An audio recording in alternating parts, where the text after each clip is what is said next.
L'évolution du web vers le web social conduit les individus à exister sur le web, à entrer en relation avec les autres et pour cela, à construire leur identité numérique. Mais qu'est-ce qui caractérise l'identité d'un individu? Reprenons la définition proposée par Philippe Bucchini qui distingue trois dimensions de l'identité traditionnelle.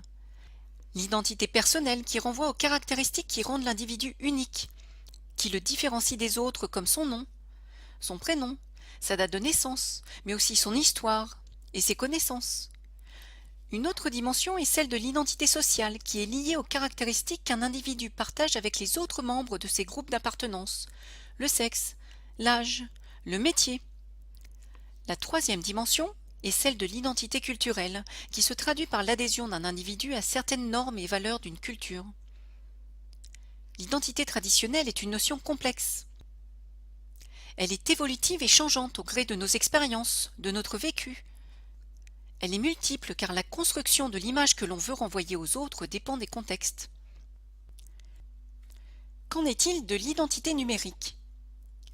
Comme l'identité traditionnelle, elle se compose de nos identités personnelles, sociales et culturelles.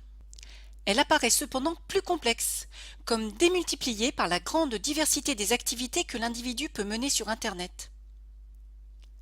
Ces activités le conduisent à fournir de nombreuses informations qui lui sont automatiquement rattachées.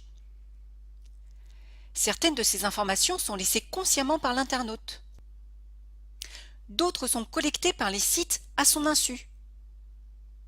Certaines seront produites et diffusées par d'autres sans qu'il en soit à l'origine. C'est l'ensemble de ces traces qui constituent l'identité numérique d'un individu.